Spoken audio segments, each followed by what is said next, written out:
På Lolland har kontrolgruppen et fokus på kommunens enlige førtidspensionister.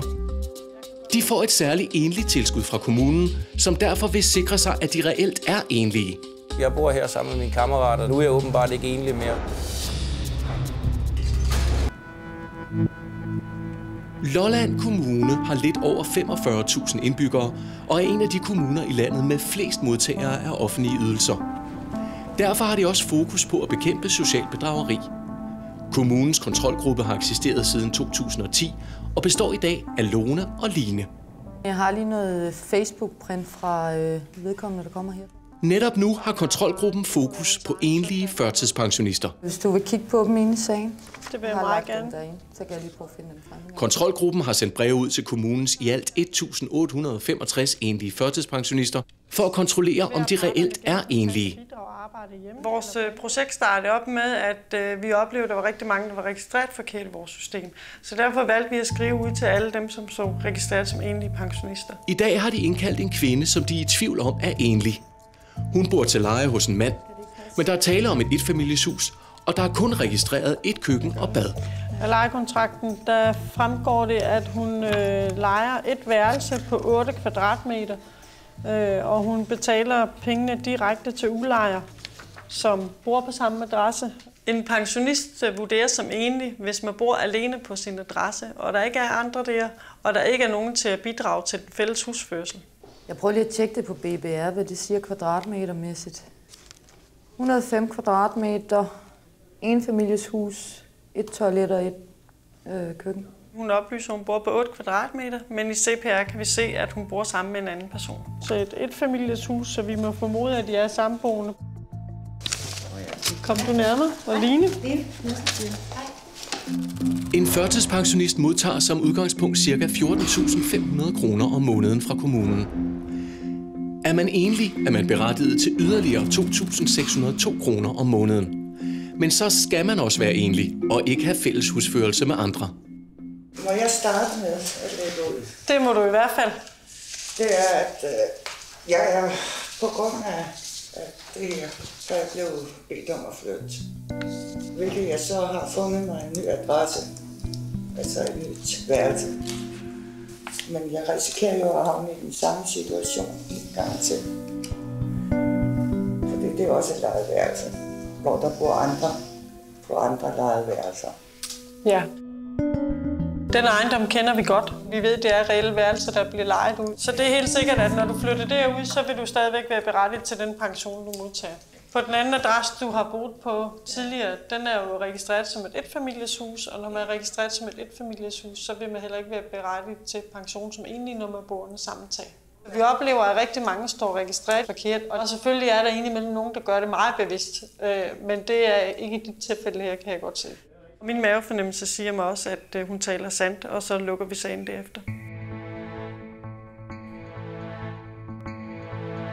På Lolland har kontrolmedarbejderne haft dagens første samtale med en enlig førtidspensionist. Alt var i orden, og nu forbereder de endnu en samtale. Line, skulle vi lige prøve at kigge på den sag med ham, der kommer om lidt? Yes. Brian er den næste af de enlige førtidspensionister, der har modtaget et brev fra kontrolgruppen. Jeg har jo ikke nogen kæreste eller noget, så jeg skrev bare enlig og sendte det videre tilbage til dem. Brian og hans kammerat har valgt at købe et hus sammen. Det er ikke noget problem for kammeraten, der er i arbejde, men det har bragt Brians enlige tilskud til førtidspensionen på 2.602 kroner i fare. Det er så her, hvor vi bor. Mit værelse i første omgang. Herinde der sover jeg, og heroppe der bor Jens heroppe ad trapperne. Første sal. Herinde der har vi så Jens soveværelse. Og det her det er så vores køkken. Vi kan godt finde på at lave noget mad sammen, men det bliver jo betalt hver for sig. Vi skriver det som om, at vi bor sammen, men altså, vi har jo delt det op. Jo. Altså, det eneste, der er fælles, jo, det er vores internet, og lige bilen, indtil den anden bliver repareret. Ikke? Ja, selvfølgelig. Så ellers så er det helt... Så deles vi lidt om hundene, men det er jo det. Jeg bor her sammen med mine kammerater. Nu er jeg åbenbart ikke enlig mere, og det synes jeg er mærkeligt, altså.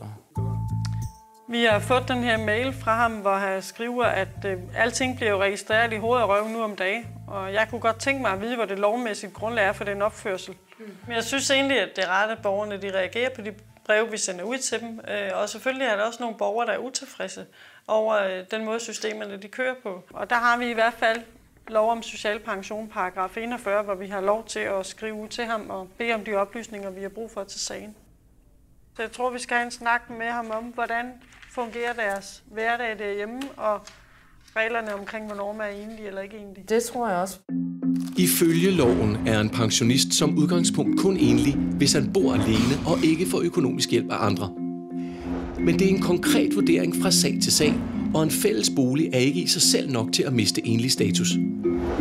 Ankestyrelsen har i flere tilfælde accepteret enlige, hvis parterne eksempelvis ikke havde fælles økonomi, ikke hjalp hinanden med rengøring eller anden husførelse, ikke spiste sammen, havde hver sit køkken eller egen kogeplade og køleskab. Min kollega Line, som sidder og tager et referat af vores sammenhæng. Når vi kigger på pension, så går man jo ind og kigger på, hvornår man er enlig og hvornår man ikke er enlig i henhold til pensionslovgivningen. Når Brian bor sammen med en kammerat, så er det vigtigt for os at vide, hvor stort et fællesskab de har i det daglige, hvor meget blandet økonomi de har, for at vi kan vurdere, om Brian er berettiget til ydelse som enlig eller ej. Så man kan sige, at det økonomiske fællesskab, vi har, det har I form af huset, altså husudgifterne er I fælles som... Det er fordi, vi simpelthen valgte at købe hus, fordi at vi økonomisk kunne se, at det var billigere at bo i sit eget hus, end det var at bo til leje. Jeg betaler selv for mit eget internet, og jeg har selv min egen telefonregning, altså det er jo ikke på den måde, vi har ikke nogen fælleskonto på den måde. Men det er stadigvæk dyrere at leve alene, end det er, hvis man er to, ikke? Vi er også fælles om udgifterne til el og vand, og ja, der bliver selvfølgelig brugt noget mere, når man er to, der bor i et hus, end hvis man bor alene. Ja, det er jo netop præcis, der bliver brugt det dobbelte, og det er jo det, jeg ikke kan se jo, altså, fordi vi lever jo forholdsvis hver for sig, altså jeg har jo mit eget rum, og han har sit eget rum, og altså vi har, det er det eneste, vi har fælles faktisk, det er hundene. Vi har ikke en fælleskasse på den måde, vi lægger ikke vores økonomi sammen på den måde. Nej. Vi sørger bare for, at vores regninger er blevet betalt. Har I biler? Ja. Begge to, eller hver sin, eller? Vi har kun en lige nu, fordi den anden den er kørt lidt i stykker. Ja, det er vigtigt at få at vide, hvordan bliver bilen brugt i dagligdagen? Er det kun den ene af parterne, der kører i den, eller er det en fælles bil, de begge to kører i? Men det er også egentlig fælles om. Ja, den er registreret til som en som mig, og den anden som bruger. De har en fælles økonomi, en fælles råderum over en bil, og de har meget sammen derude, hvor de bor. Tilbage i Lolland undersøger kontrolgruppen, om førtidspensionisten Brian er berettiget til de ekstra 2.602 kroner, han får hver måned som enlig. Brian er havnet i en særlig klemme, fordi han har valgt at flytte sammen med en kammerat. Jeg har jo fået det via Line, at I ikke kærester på nogen måde. I er kammerater, der bor sammen. Og der er ingen potentielle muligheder for noget ægteskab eller parforhold i fremtiden. Nej. Når man bor to personer sammen, som ikke er i nær familie, så vil man altid blive betragtet som samlevende i pensionssystemet. For det kan føre til ægteskab.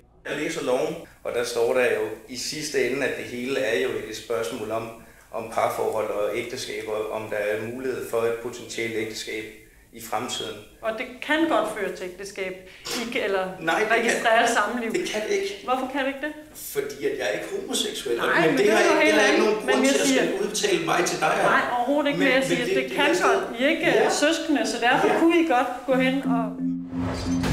Efter loven er det afgørende, hvilket forhold man har til den person, man lever sammen med, hvis man skal betragtes som enlig.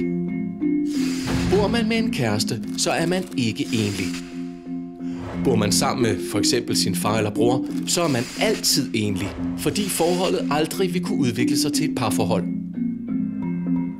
Men deler man hus med en ven, uanset køn, så betragtes man ikke som enlig, fordi forholdet kan udvikle sig til et parforhold.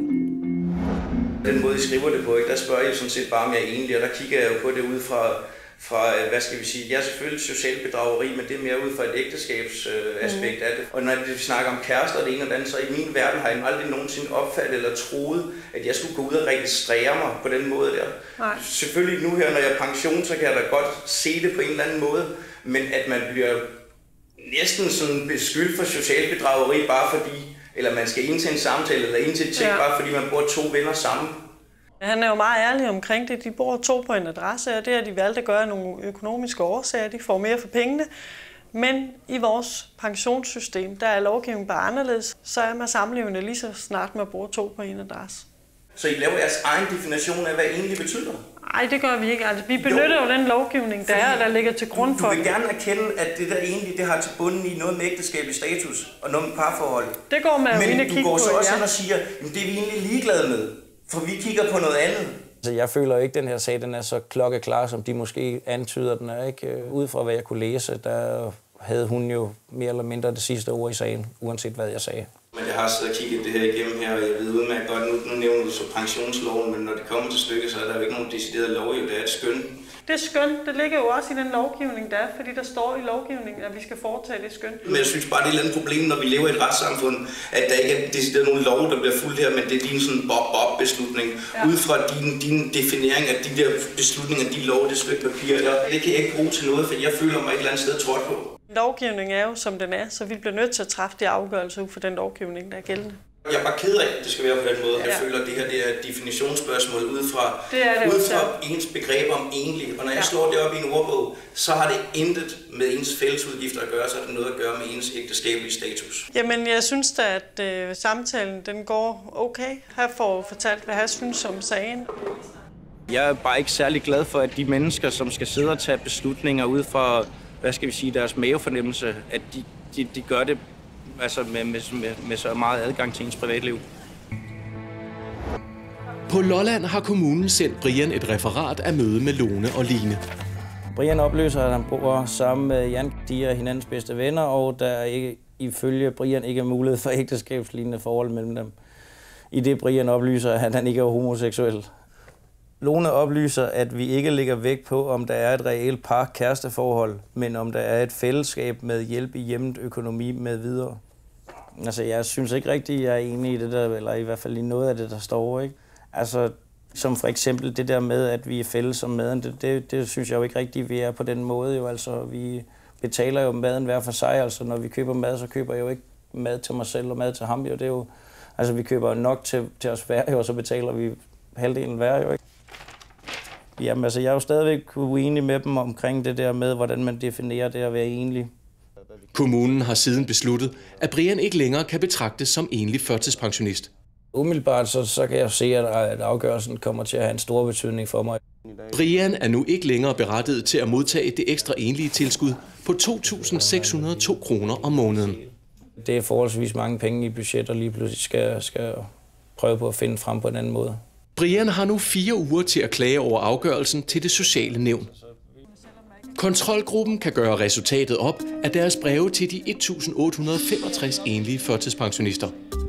Nogle har stadigvæk været reelt enlige og stået fuldstændig korrekt i vores system, og så har der været nogen, som vi har fået rettet op på efterfølgende. Indtil videre har kontrolgruppens indsats nedbragt Lolland Kommunes årlige udbetalinger til enlige førtidspensionister med 1.900.000 kroner.